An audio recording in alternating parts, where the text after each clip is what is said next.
Les défis rencontrés par les directions financières varient en fonction de la taille des entreprises et des secteurs d'activité dans lesquels elles interviennent. Quels défis la direction financière d'une holding marocaine doit-elle relever?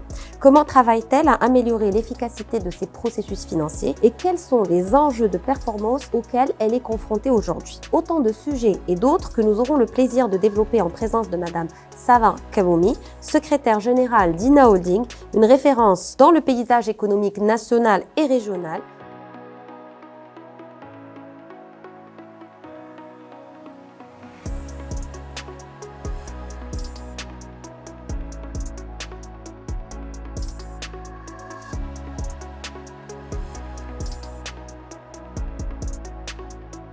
Bonjour Madame Kaboumi, merci de nous consacrer du temps et de bien vouloir répondre à nos questions, d'échanger un peu sur les résultats et de partager avec nous vos réflexions par rapport à vos insights, par rapport à vos réflexions et à votre regard sur la fonction du directeur financier aujourd'hui telle qu'elle est vue par la direction générale. Au fil des années, les organisations financières au Maroc ont évolué vers des structures beaucoup plus optimisées, beaucoup plus efficaces, entraînant effectivement des changements significatifs dans leur organisation et allant jusqu'à les placer dans un rôle de copilote de la direction générale. Quelle perspective avez-vous sur le rôle que la direction financière doit jouer, et en particulier au sein d'une structure telle que la vôtre? Bonjour, merci Kenza, merci de nous accueillir.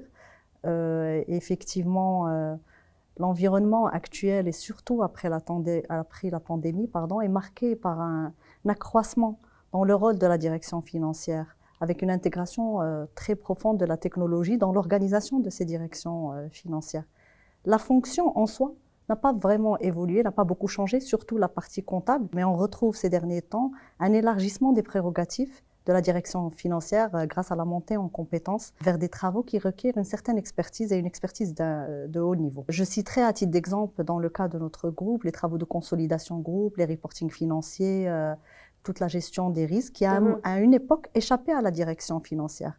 Donc cet élargissement, il a permis à la direction financière, comme tu l'as bien dit, d'accéder aux domaines managériaux, mais avec une meilleure maîtrise des opérations et de la performance économique. Il y a aussi le travail qui est accompli en parallèle avec la direction audit, la direction contrôle de gestion, qui dans notre cas, dans le cas de notre groupe, sont séparés. Cela a permis une meilleure intégration des différentes parties prenantes et surtout une analyse complémentaire.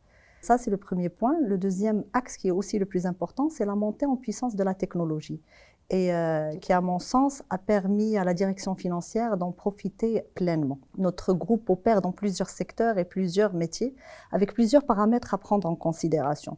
Et le rôle de la direction financière, tu le sais très bien, Kenza, c'est d'avoir toujours une image réelle, fidèle et homogène des opérations. Et aujourd'hui, la technologie, la digitalisation a fortement contribué à fluidifier et à automatiser ces reportings qui a permis aux directions financières de se concentrer sur le cœur du métier. J'ajouterai aussi un autre exemple, l'essor de la communication des données sous format électronique vers les parties externes, comme les partenaires bancaires, les impôts. Et toute cette sophistication a permis aujourd'hui d'instaurer des pratiques de gestion orientées sur la performance et centrées sur la performance avec des périodicités assez intéressantes. Aujourd'hui, on parle d'hebdomadaire et de même d'instantané dans certains cas.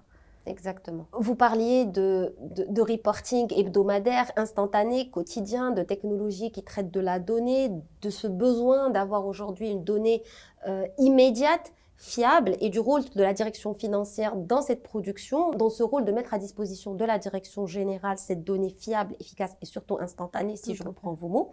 Et en fait, une certaine résilience, on l'a remarqué aujourd'hui, s'est imposée, mais impose, comme je le disais, une modélisation, une itération récurrente des scénarios pour guider les entreprises et éclairer les prises de décision. Comment peut-on assurer l'évolution des modèles de costing et de pilotage de la performance dans un environnement organisationnel, comme vous l'avez dit, tel que le vôtre, qui va s'intéresser à plusieurs secteurs d'activité, BTP, hôtellerie, distribution, eau, et différentes contraintes de marché, tant par la nature d'activité que par la géographie. Et quelles sont vos attentes en tant que direction générale vis-à-vis de la direction financière? Effectivement, nous sommes dans un monde en constante évolution. Et on a une concurrence, elle s'intensifie et elle est là. Donc pour nous, sincèrement, le mot d'ordre est l'innovation. Mais l'innovation en matière de pilotage aussi, et l'innovation en matière de management. Le pilotage de la performance, il doit absolument réconcilier entre deux paramètres assez importants. La sphère économique dans laquelle on opère, on n'est pas seul, il y a de la concurrence, il y a un marché, il est là, et la sphère opérationnelle de l'entreprise. Donc, un bon modèle de costing, indépendamment de son métier, indépendamment de la zone géographique, il doit absolument être en avance sur son temps, être capable de produire les KPIs ou bien les indicateurs les plus pertinents, les faire vivre. Être dynamique. Exactement. Et assurer un niveau, et ça c'est très important, assurer un niveau de granularité assez détaillé qui permet de s'adapter aux changements économiques qu'on voit ces derniers temps, aux évolutions réglementaires et aux critères extra-financiers. Ce dernier point est très très important car là vous couvrez un aspect qui est non négligeable et qui permet de piloter la performance mais d'une manière différente. Car là, vous touchez à la durabilité du business, à sa pérennité. Très bien. Donc, un reporting qui permet certes de lire le passé, de lire le présent, mais aussi de prédire l'avenir. De se projeter, effectivement. Très bien.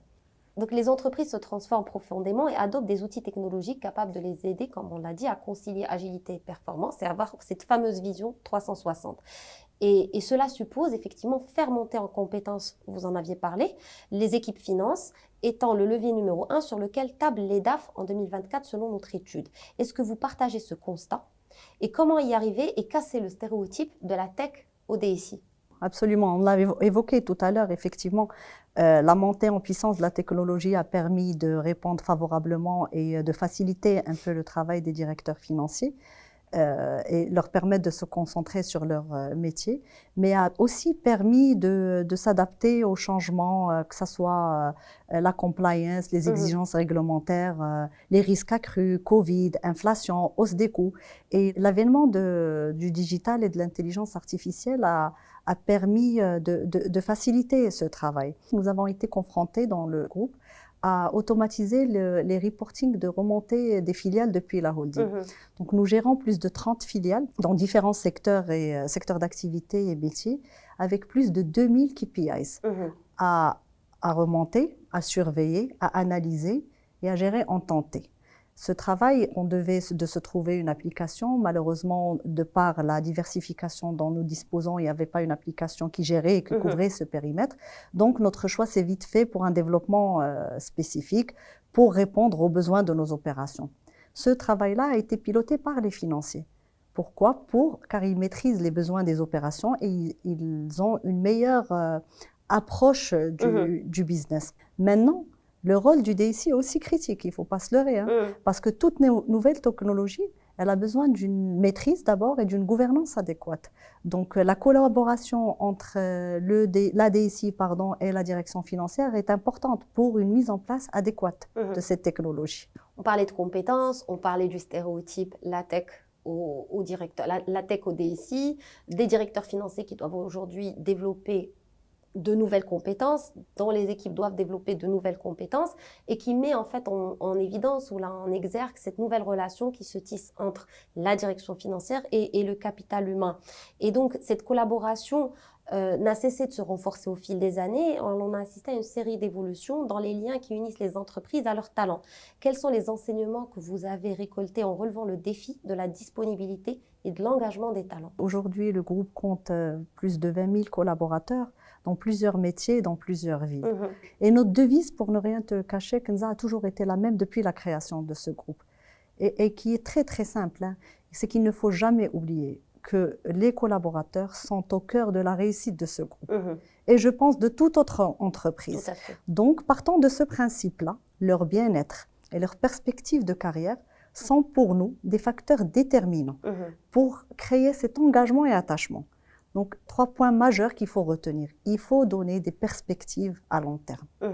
Le deuxième point dont tu as parlé, effectivement, c'est identifier les hauts potentiels. Ça paraît simple, mais c'est loin d'être le cas. Exact. Identifier ces hauts potentiels et suivre leur plan de carrière.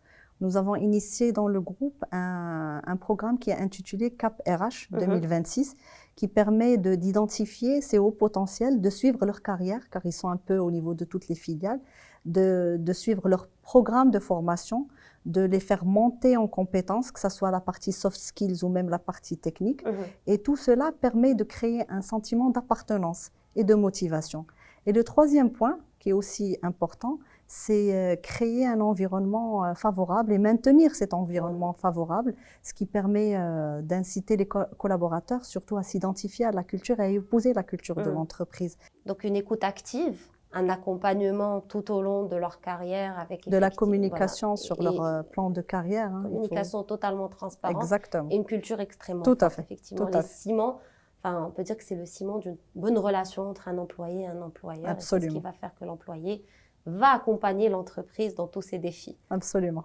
Merci. Donc, on parlait effectivement de talent à retenir, de talent à maintenir au sein des entreprises, de talent à accompagner. Et donc, aujourd'hui, on a identifié, en tout cas, on a remarqué à travers nos études et à travers effectivement les différents échanges qu'on a pu avoir avec les directeurs financiers, avec les CEO, que les talents aujourd'hui recherchent peut-être à moindre mesure une belle rémunération, une belle carrière, mais recherchent du sens au quotidien dans leur travail en fait et dans leur relation avec l'entreprise et dans leur relation avec leur environnement. Et donc, on en parlait tout à l'heure, la RSE, la durabilité, ce sont des notions qui sont ancrées aujourd'hui dans l'ADN du groupe INA et qui sont aujourd'hui effectivement identifiées comme étant des leviers de performance globale des entreprises. Quelle importance accordez-vous à ces deux éléments et comment peut-on en faire un levier de performance dans le cadre d'une stratégie globale de l'entreprise? Effectivement, donc nous avons en 2009 signé une charte pour l'engagement social et le développement RSE et la durabilité. Et Holding INA, depuis 2009, prête une attention particulière à la RSE et la durabilité. Au-delà de l'image de marque, la performance liée à cette approche a été prouvée et ses bénéfices ont été constatés et mesurés. Il y a trois grands axes majeurs. Il y a le volet social, il y a le volet environnemental et il y a le volet de gouvernance. Ce sont les trois aspects que nous suivons de très près avec nos filiales. Alors le volet social, comme tu l'as bien dit, Kenza, c'est une équité dans le traitement du personnel, c'est avoir des conditions de travail de qualité, c'est accompagner le développement des compétences, c'est de l'équité aussi dans le traitement avec les parties externes. Tout cela crée une atmosphère favorable et un attachement des collaborateurs envers l'entreprise. Il y a aussi l'inclusion, la parité et la diversité. Ce sont des axes que nous suivons de très très près, car les chiffres le démontrent, ça crée une richesse, ça crée un essor pour l'entreprise. Nous avons aujourd'hui un taux de féminisation dans le groupe le plus élevé aujourd'hui au Maroc. Il y a aussi le travail qui est accompli, c'est un point très très important, qui est accompli par nos entreprises auprès des communautés locales dans lesquelles ils opèrent, que ce soit à travers des initiatives qui visent à créer de l'emploi ou des actions caritatives. Tout cela nous permet d'être proches et présents dans les écosystèmes dans lesquels nous évoluons. Le deuxième volet, c'est le volet environnemental. Notre groupe opère dans des industries qui sont énergivores et nous en sommes bien conscients. Ce sujet est porté aujourd'hui par la holding et ses filiales à travers une direction énergie groupe, donc avec une feuille de route d'efficacité énergétique et une politique d'énergie, donc qui va de l'utilisation de l'énergie verte à l'optimisation et la réduction de la consommation et de la production de déchets. Et le troisième et dernier point, c'est le volet de gouvernance. Donc, comme tu l'as cité tout à l'heure, une entreprise RSE est une entreprise engagée. Donc, nous sommes focalisés sur la prévention des risques, très très important.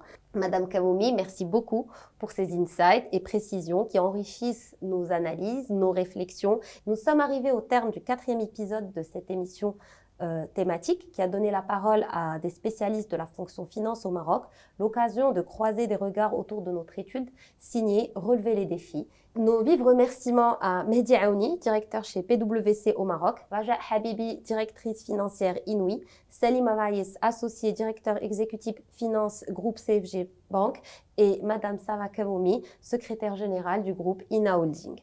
Merci d'avoir suivi notre émission et au plaisir de vous retrouver lors de nos prochaines publications et notre prochaine édition.